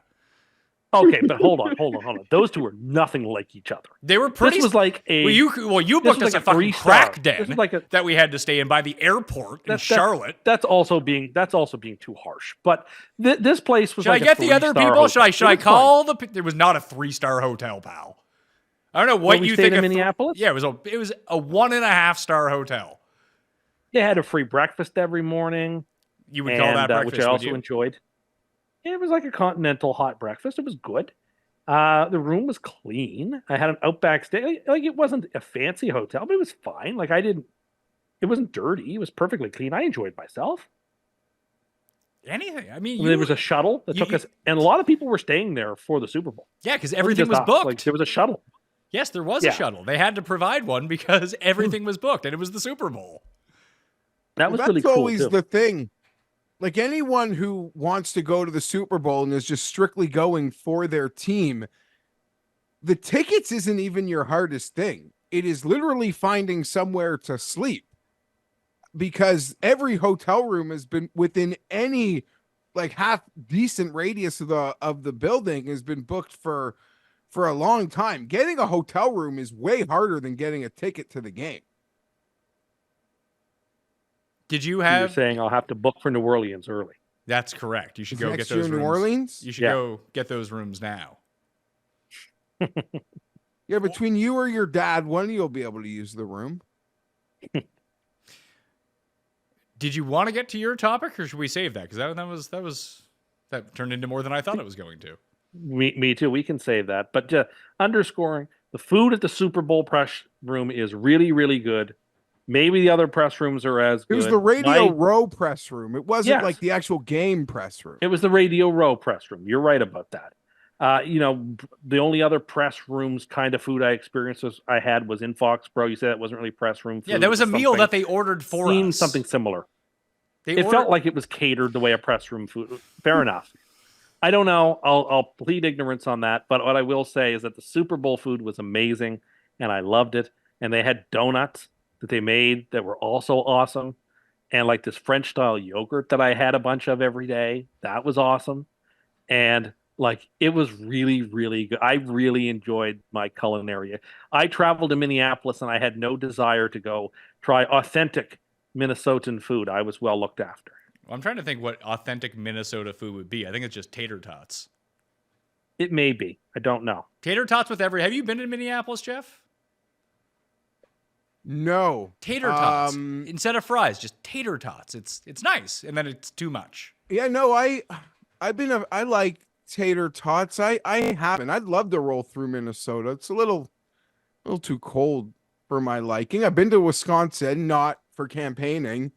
Guess that would be the most the most west I've been of the Midwest. I would say. I remember when I got there, because I flew from Toronto when I was living there, from Toronto to Minneapolis, and the people were there like, oh, it must be some cold in Toronto. It's like, I flew north to get here. What are you talking about? Yeah, Minnesota's colder. Yeah, of course. It's more north. And Iowa's cold. Like those caucus temperatures, I've never had anything like that at home. I did in the prairies. Like that's prairie cold. Yeah, that's no trees, no water, just flat land for ages and wind coming to kill you. That's what it was like when we lived in Calgary. And I was like, nope. That's, exactly. It was minus 49 one day, Geoff, and I moved the next day.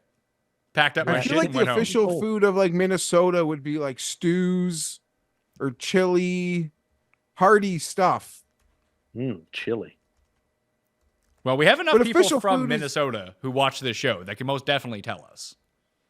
Yeah, Andy Muller. The hospitality was great. I loved Minneapolis and St. Paul. It was a great time to be. We were a part of the press, the fucking Super Bowl. Do you think they were going to treat us like shit? No, but I had a great time. Like I thought it was. They put their best foot forward. And it was so cold, you were literally trapped in a mall, and you love malls. Yes, the cold was, is what it is. You're going to Minneapolis in February. It's going to be cold. I'm actually watching the current season of Fargo with John Hamm, and I love it. So props to Minnesota. That's in North Dakota. North Dakota. It's a different state. Well, but in the movie Fargo, they go to Minnesota. That is correct. They do. So who can say what's going on? I haven't watched season 4. I don't know what's going on. I skipped the season, but I'm watching the newest one. I don't know. Yeah, I watched season 1 and 2. I didn't watch the Chris Rock season. No, wait, was that number 2? Now I can't even remember. There's one with like. You want to tease us with your topic, Tim? Yeah. 2 words. Pickleball. Oh, I'm so I this could go one of 100 ways. I mean, I'm not even going to tip my cards as to what I think of it. All right, yeah. I'm going to guess. We can save this one. This is why you asked him to save it. The point I would make on pickleball is that the only people that I know who play it are like 60 plus. Exactly. And did you see? The point I'll make is there were a lot of like a huge uptick in injuries because you get these 60-year-olds, they haven't done anything competitive in years, and then they go to like run to make one shot and they blow it out. I've heard that's a bit of an issue, but I don't, we'll save it. But I'm just wondering if Tim is pro or against, because it could go any way. So keep me on the edge of my toes here, buddy. So tune in next week to hear about Tim's takes on pickleball. NFC Championship game. It's a good game. Detroit at San Francisco. The Niners are favored by 7. I think that's too many points, and I'm going to take the Lions plus 7. Who do you think has I know that the spreads would indicate one thing, Tim, but just in your heart of hearts, who do you think has a better chance of pulling the upset in these two games? Kansas City. Because of Mahomes? Because they got Mahomes. Yeah. And Goff hasn't made and I said this earlier, the crucial blunder yet. And it's coming. If it's not coming this week, it's coming in the Super Bowl. It's coming. And I just feel like it's going to happen this week. 96% of the world is pulling for the Lions to win the Super Bowl. Unless you're in San Francisco, Baltimore, or Kansas City, you're cheering for the Lions. And so am I. I want the Lions to win. I don't care what I picked. It would be a great story. And those fans seemed the opposite. Buffalo fans were anxious and nervous, and maybe it's because they've lost so many games. The Lions just haven't even been there. So like for them, it was just jubilation. And I really just want to see them win, and I want to see them do well. I don't think they're going to win. I'm going to, exactly like in the other game, this is a dangerous game I'm playing. I'm going to take the Lions against the number because I think they'll beat the spread, but I think San Francisco is going to win. So you're going to go double Fienberg for both these games? I am, which makes me think I'm going to get one right and one wrong, but that's how I feel. I think they're both going to be very close games, but I don't think the underdog will pull off the W in either. I sense the Fienberg in San Francisco as well. I am on Detroit, but I still feel pretty nice about San Francisco winning. I think it could be a great game. I think the way you can run on San Francisco can keep it interesting. I think the way that they have those world-class tackles can keep Goff safe. They have the playmakers and Debo's health. We're in for a great day. And if the roar happens to be restored, then that's I'll get behind it because I'm about supporting loser franchises. I did mention I have a 49ers future, and I'll be honest, I kind of just want them to win because, I mentioned I like to bet a big game, and then I like to bet the biggest game big. So if I can get a future into the big game, then I just feel like I don't have to bet the game, which feels like I don't have to do the output of betting the game, and I feel great about that. So I would really like San Francisco to win, but 7 points is 7 points. And the Lions, I don't think the roster mismatch is as big as we've sort of perceived for weeks, maybe leading into this potential game. So Lions plus 7. 49ers win though. Tim, it's the game, the big game. The big game. Well, whatever. Geoff's talking about how he's going to save all this money by having San Francisco in the Super Bowl. Then he'll just have 400,000 bets on the Phoenix Open. So it won't really be different. It'll just be, he'll loosen up his money to go. No, but you don't know this about me. You don't know this about me. I actually already have 4 Phoenix Open bets because DraftKings has had odds on it for months. So if I can get a future into the Super Bowl, and I pretty much already have a future card made for the waste management, my actual output that week, I could still lose a fortune on props, and is what it is. But that would be amazing. That will be amazing. Now, if the 49ers lose and I don't have those, it's one of the biggest exposure weekends of the year. I wouldn't even debate that. I'll own that. I go into Super Bowl waste management weekend, I could lose a goddamn fortune. Good thing I've been pretty decent at the waste management, though, over the years. Tim, if your predictions come to fruition, you can play a double same-game parlay with both Fienberg. So Chiefs in the points, but Ravens money line, Lions in the points, and Niners money line at DraftKings Sportsbook right now, and it pays 23-1. I think that can happen. Wow. I mean, it most certainly can happen. It's in the outcome of all of the outcomes. If you had to make do they let you parlay that? Yeah, you have to same game parlay it. You can't just pick all 4 of them. You have to go into same game parlay, do spread money line, get out of it, go to the other game, same game parlay, spread money line, boom, it parlays them together for you. As someone who likes playing same game parlays, I'm getting good at all the tricks, Geoff. So Tim, why don't you make you can make a same game teaser. I don't know if teasers work. I don't want to go out on top. No, I kind of want to go out on top Costanza style with a win. It's not bad. I don't. There's no.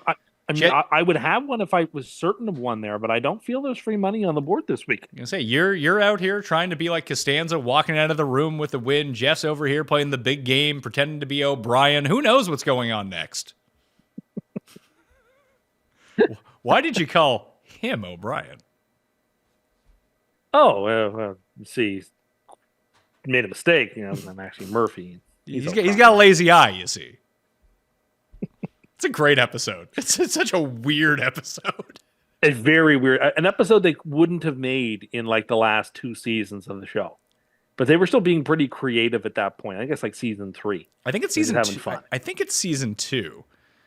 You think? I think so, because that feels very much in the vein of like the Chinese restaurant, the parking garage. It does, but I think it's a year later. The aesthetics of the episode feel like, yeah, definitely. It's probably the only episode that doesn't have the coffee shop or the apartment in it. You're right. The limo is the 19th episode of the 3rd season of Seinfeld. Yeah. The 36th. Because the first season's only 4 episodes. I always forget that about Seinfeld. Yeah, it's true. They just wanted a free ride. No, Brian couldn't get on the plane. I've heard of places that have like Seinfeld trivia nights, but we don't live in a big enough city for those to exist. I'd love to go to one sometime. Just test my knowledge. See, I'd be pretty good. I used to think I could dominate that for Simpsons trivia, but then I just like haven't watched any Simpsons in like 20 years. That there's 20. Yeah, but Seinfeld's different because there's only those 9 seasons. So like we were at a trivia event. Goodness gracious, it had to be 3 or 4 years ago now that we dominated. But there was an obscure Seinfeld question asked, which is what is the name of Kramer's fake business? And I knew immediately what the name of that business. Kramerica Industries? Kramerica Industries with Darren, his assistant. There is a Seinfeld trivia night coming up on March 26th in our hometown. All I had to do was Google it. Oh. I just assumed there wouldn't have been. You just assume you didn't even try to Google it to see if that was the thing? Well, all I hear is people saying how Google searches are no good anymore. Who is saying this? Who said that to you? There's a whole like name names approach. Are you referring? Hold on. Are you referring to the simple fact that we suggest store hours on holidays on Google might not be? There was this whole trend about how Google searches are not nearly as efficient as they used to be, and that they've gotten worse. I mean, I wouldn't deny that, but it's still the best search engine for finding out random things like that. Yeah, right here. I'm reading a report that Google search is prioritizing low-quality results, researchers claim. You're not imagining it. Google search results are getting worse. There's a Gizmodo article that is 6 days old about it. What is Gizmodo? That's a tech website, I think. It's a design, technology, and science. So what do they say that you should use? DuckDuckGo? I don't know if they're recommending that you should use a different search engine. They're just letting you know that Google's search engine is not as good as it used to be. Sure. It feels like it's been commonly known from anyone who uses Google that is the case when you start seeing some of these search results. So you took that as, I'm never Googling anything again? Well, I just took that as in like, well, how useful is Google then really? Very? I just found I don't know. It doesn't occur to me to do that. But Siri is your best friend. You can just ask Siri. I very rarely ask Siri anything. Why not? You can be like, Siri, I don't want to read this article. Read this article to me. That sounds lazy. It's super lazy. That's why Siri exists for the lazy person. Well, I'm not that person. You're pretty lazy. I don't think so. How many steps you got in today? I don't know. My watch is on the other side of the room. Not that many. I didn't go very far today. I admit that. So you're being lazy? But I'm going to. Well, no, yes, but the swimming hours don't start till 7:15, so I'm not going to get to the pool till then. Okay. Who are you swimming with? I swim laps 3 or 4 evenings a week. I have since New Year's Day. Are you still using the paddleboard, or are you actually swimming? Or you're actually like swimming? I use a whole mixture. I was actually going to ask you. There was a couple of people there on. Today is Tuesday. Saturday when I was there, they had flippers. Is that okay to use flippers? Yes, for you, for sure. I don't frequent pools enough, but if you put on flippers, you would look like the principal from Billy Madison. Fair enough. I used the flutterboard on a few of the laps just to extend my torso and just exclusively work on my legs. But that's not most laps. No, you're. I go through a mixture. I do backstroke, forward stroke, butterfly, regular stroke. I can't do it's not butterfly. I can't do the butterfly. And do you ever feel like joining? Do you still join the classes? I want to, but the classes are often run at times that are inconvenient for me. I haven't yet. I'm strongly considering getting back into gentle aquafit. Do you have any friends in the classes? I do not. Why would you get back into gentle aquafit when you're swimming laps? Like, that's the workout. That's the good workout. You know what else I think? Pools are too cold. They should make pools warmer. It should be. A lot of times people will get to the pool and they'll go to the hot tub instead for a while because they just don't want that first initial blast of coldness. They should make pools that are warmer than they are. Well, like my pool is supposed to be 26 degrees, but I don't think it's 26 degrees. But you open your shower to hot water, cold water, and you like it. Yeah, but I'm just saying I would be nice if the pool was even warmer than it is. I have a solution for you that the next time you go swimming, bring my kids with you. Warm up the pool right away. No, look. And I'm going swimming here this evening.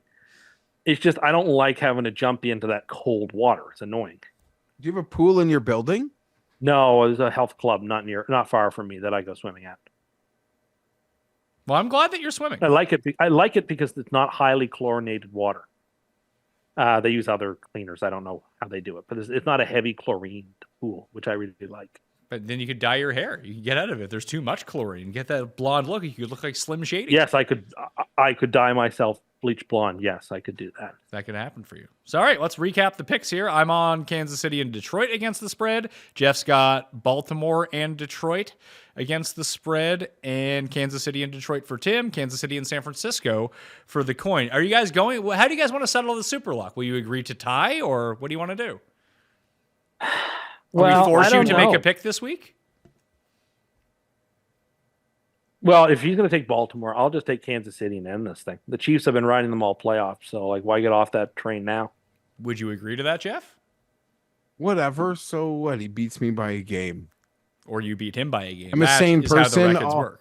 I'm a less insane person. I'll handle it. It's just a foretaste of other losses you'll receive to me later in the year. Well, we can have a live poll. Like we can track. We'll be like CNN or whoever does like the debate tracking during the debate. Like what search terms are coming up? See if we can put that up on the screen as it goes along. And don't worry, folks. The Custys are an open primary. It doesn't matter your affiliation. You can vote in them. Anyone can vote in them once. We don't need a rigged election like 2 years ago. Open primaries are the dumbest thing. Like New Hampshire has an open primary. They're the dumbest thing. Why would you have a primary for your party's nominee open to people who don't belong in your party to vote? That's what general elections are for. You can vote for whomever, but open primaries are dumb. Is there a reason that some are open and some aren't?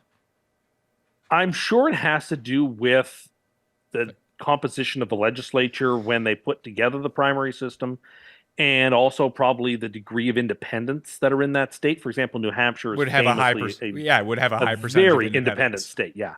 So a lot of people would want to be able to cross over in non-competitive years because a good amount of the time, like this year, there's only one real primary. Well, really, there's no real primaries, but most year there's a sitting president and there's a primary. So people who don't want to sit out and only vote every 8 years, open primaries allow them to vote every 4 years. But I think they're dumb. No way to run a railroad. Can I just call out Tim for something low form this past weekend? Yeah, go for it. In the middle of the Bills game, I know where you're going. He's like shit talking Morency about something. Like he's letting like a hardcore guy who's just in his moment, the game, and you're just letting him know how like doomed he is, regardless, or what he's saying is wrong. Like, don't you just know that only an insane person would engage in that moment? No, people do it to me all the time. People do it to me all the time. Morency doesn't. And Morency had a great, funny response, and I liked it, and it was great. It's like, shouldn't you be like worrying about the Jets' new jerseys or something? It was a great response. It was funny. That's what Twitter's for. I made a lighthearted joke. He had a lighthearted response, and we moved along. This is coming from a guy who didn't go to sleep for 48 hours before the game started. Too nervous. I can't confirm or deny that that's what he did. I don't know. Oh, man, they got odds for everything up here. The next Slovakian president, Peter Pellegrini, is a minus 182 favorite, Jeff. Should we get on him or Ivan Korkok? That's a better name. Let's vote for that guy. I only Plus, know one Slovenian, and he won the silver medal at the Olympics in Tokyo for golf. Your boy, Rory Sabatini. Sabatini. Who was the guy who used to play for the LA Kings? He was, or was he Slovenian? Peter Bondra was a Slovak. Zygmunt Palfi? Yeah, Zygmunt Palfi was Slovakian. And so was Chara, wasn't he? I thought he was a Czech Czech. Republic. Yeah, he was Czech Republic. Yeah, Zygmunt Palfi. It wasn't a goaltender who was Czech. I was thinking of Miroslav Satan. And Marian Gabrik's also Slovakian. Martin Hossa, man, Pavel Dimitra. We got some like throwbacks here. Peter Bondra, you mentioned. Peter Stasny, if you want to go back to the 80s. Had a goaltender too. Oh, former Halifax Moosehead. Ladislav Nagy is from Slovakia. I believe Nagy's number is retired at the Metro Center. Probably should be. He was a part of that first like really good run team, right? That went to the Memorial Cup, didn't they? I think so. That's when we were in college, I think. Yeah, I think they went to the Memorial Cup, yeah. There we go. He and Jean-Sébastien Giguère and Jody Shelley were on that team. Well, I did watch in the playoffs. I went to one of those. No, that was when I was in high school, junior high. I just remember going with my dad. It was a second round matchup. Halifax and Hull were playing. And Jody Shelley was on the Mooseheads, and Peter Worrell was on Hull. And they would just fight in every game. And in every single one of those fights, Peter Worrell beat the absolute living shit out of Jody Shelley. It was just funny. All I remember of Jody Shelley is him getting into a fight in every single game he played in. Yeah, he went to the NHL and played like 10 years fighting people. But Peter Worrell just beat the shit out of him every single time. Like Columbus or something, if memory serves, Jody Shelley played for. Yeah, I think Peter Worrell went to the NHL as well. Anyway, we've hit the nadir of the show as we're talking about Slovakian hockey players. We haven't started to talk about Halifax Citadel games yet. No one takes the fort. Hey, when we used to have the AHL team, that used to be great. Anyway, that will do it on the Pat Mayo Experience. I want to thank all of you for watching, especially Paul, who's been sitting behind the camera, and I think he has to pee, so we're probably going to have to go. But I want to thank the coin, Geoff, and me, and Tim Undercust. Tim Undercust. That is not my name. For being on the line today, thank you for tuning in. We will be back next week with our award show as we predict all the awards. We'll have a Super Bowl show. I'm just trying to see if we can rig it that the four of us can all do a show together for the Super Bowl. Maybe a two-parter or something like that. That'd be fun. Yeah, it would. Now that you guys are you're weaponizing both Cam and Rob in your campaigns. Well, that was Jeff's decision. I simply followed suit. We'll get their reaction on the Best Bet show coming on Thursday morning. So tune back into the Pat Mayo Experience then. Till then, consume some golf, bet on some golf, download some shows, do all that fun stuff, all right? But especially smash the like button because that's important. I'll see you next time. Pat Mayo Experience. All right, shortest show of the year. We did it. Well, yeah, it's only have 2 games. What are you going to do? You talk about Slovakian hockey players. Oh, I could have gone on we could have gone at some length. We could have talked about more minor league hockey players. There's our off-season show right there. We'll pick a new country every time. Who can name the most hockey players from that country? All right, see you guys later. Later, boys. Right. Josef Stumple. Josef Stumple. I remember Josef Stumple. He played for the Bruins. He also played for Slovakia. Who did I say? Palfi. What was Palfi then? I guess he was Ziggy Palfi is Slovakian. You were correct. Yeah. He played for the Islanders. Yeah, the big five I would say would be Chara. Ziggy Palfi was traded to the Kings though.